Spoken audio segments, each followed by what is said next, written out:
Fixer family, it's Charmin, and on today's video I'm going to show you how to make some decorative shutters out of reclaimed wood. Welcome to Fixin' 2.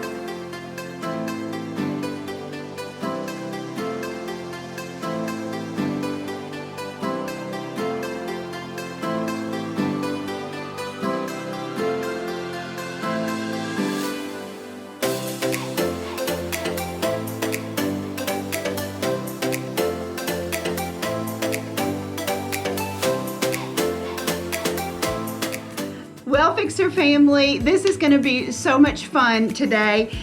For my daughter's birthday, I had gotten her a, I guess it's just a reclaimed old window pane. You can see them, I've got a few of them in my house, and she wanted something decorative like that. I made her a boxwood wreath, and then she said, Mom, I would love to have shutters on either side of that window when we hang it. So I thought, what a wonderful video to share with you guys and show you how I made these shutters out of reclaimed wood. Now these are not pallet wood. This was actually wood that I had gotten from a crate that had been delivered. It's actually the same wood that I used on my the window frame in my bathroom when I did my bathroom redo. I'll link that above for you so that you can check that out. But it's definitely wood that it was good wood, and I was so excited to grab this. So I'm going to make two shutters on either side of that window and show you exactly how I do that. So I'm going to share with you the cuts that you need, and you can actually, if you don't have any kind of reclaimed wood, you can definitely go to Home Depot, Lowe's, your lumber yard, wherever, and pick up some wood to be able to make these. Very simple, very easy. So without further ado, let me show you what you need to make this happen. So here's the cuts that you're going to need for this project. You'll need 6 1x4s at 30.5 inches long. You'll need 2 1x2s at 28 inches long. And then you'll need 4 1x2s at 10.5 inches long. Now of course the cuts will be in regards to your window frame or where you're putting this. So of course we're going to be using our Waverly chalk paint to paint all of these pieces. I'm using a foam brush. I'm going to put on some of these gloves and of course some sandpaper. Now you can use an orbital sander, hand sandpaper, it doesn't really matter, but you just want to make sure that all of your edges where you made your cuts are nice and smooth. And the wood I had already sanded and everything, not a whole lot, just to, because it's kind of rugged, and you know these are shutters. So we are doing a little bit of a rustic look somewhat on them because of the old window frame. So basically you just take and paint. I'm painting just the top and all 4 sides. I'm not painting the back because you're not going to see it once you put it all together.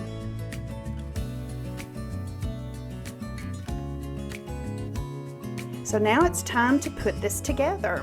And of course we're taking our 3 1x4s and we're just going to get them even and put together side by side.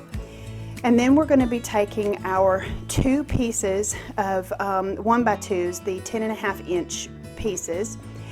And I'm going to kind of start at the top, and we'll call this up here at the top, and I'm going to measure 3 inches down from the top, and that's where I'm going to go ahead and secure the top piece. And you'll see why here in just a minute, that we want this top piece secured first. So we just measure that 3 inches, and then I'm going to take my my little brad nailer here, and we're just going to tack them in. And I start on the outside pieces of the 1x4s and go ahead and put 2 brad nails in there. And then once I get the outside 2, then I'm going to move and do the inside one. And that way it stays together, it's good and secure, and we just want to make sure that it's even.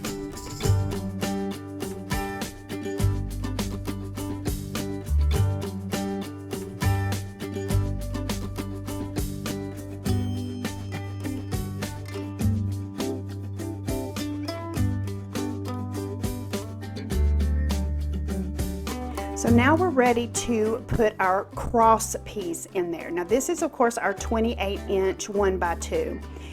And what you'll see here is I've got the top piece secured. So now we're going to take and we're going to get it even right at the top, kind of overlapping just a little bit there, and kind of having the bottom piece semi-done at 3 inches so you can kind of know where to make your cuts. And then I take a pencil and I'm just going to put 2 little marks right where it meets the wood.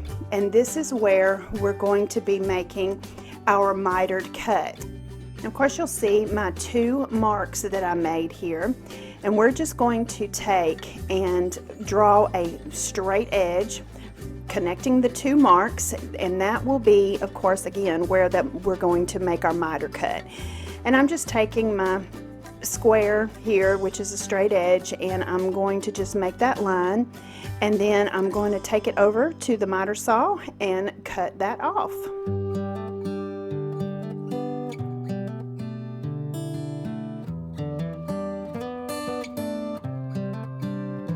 Now we have our first mitered cut, and you'll see how it fits right there, and it looks great right there on the edge. So now we're ready to move over to the other end, and this is why I did not want to secure the bottom piece as well, because that way we're going to do the same thing by making our marks and making our miter cut. And if we shorten or lengthen that cut just a little bit, that way we'll be able to move that bottom piece and make it a secure, snug fit right there up against it. And then you're just going to measure both ends to make sure that it's level. And once you do that and you get it where you need it to be, just gonna take and tack it down with the brad nailer, and you'll be ready to move on to the next step.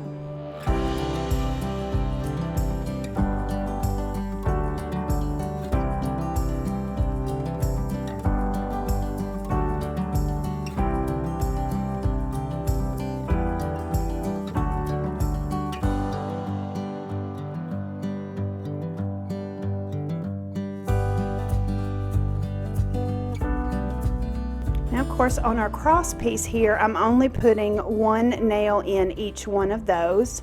Now you can also use wood glue on this. I wound up doing that on the second one, didn't think about it on the first one, but it's just going to be hanging on the wall. That's not going to be bumped or anything like that, so it should be good. And as you see, I kind of went over on the back and put a little extra nail in the back of it just to kind of help secure this one down. So now I'm going to take my Waverly chalk paint and I'm just going to touch up where all the nails are, just to kind of cover up the silver of the nail so that they're not real obvious. I mean, you'll see the nail holes, but that's kind of gives that rustic charm to it. And I'll go ahead and do all of that, and then we're ready to move on and distress it. Now I'm just taking a piece of 80 grit sandpaper, and I'm just going to sand the edges, give it, just again that rustic feel, that kind of an old feel. I mean, I know that the paint is, pretty stark white, and you can use any color, of course, that you want that goes with your decor, but I'm just going to take and get the edges really good. And then we're going to go back in with some of my brown burnt umber acrylic paint and just begin to give it a little bit more of a kind of a distressed look.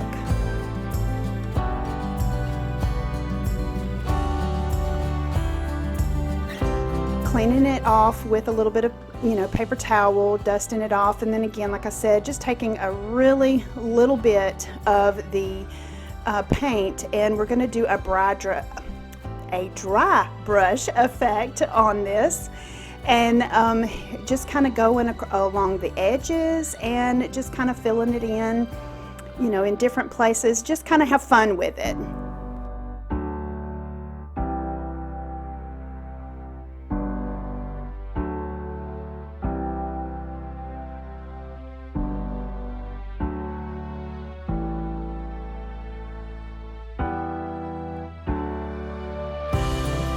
Once we got these all done, now we're ready to install them at my daughter's house. And of course, I recruited my husband, my sweet husband, to help me. He drilled the holes for the little anchors for the window that we put up. And then of course I went in and put the screws in. We kind of tag teamed this. And I think that they turned out absolutely beautiful. My daughter loves this. Guys, see how this just made it, and it's definitely fills in this big wall, and it is absolutely beautiful.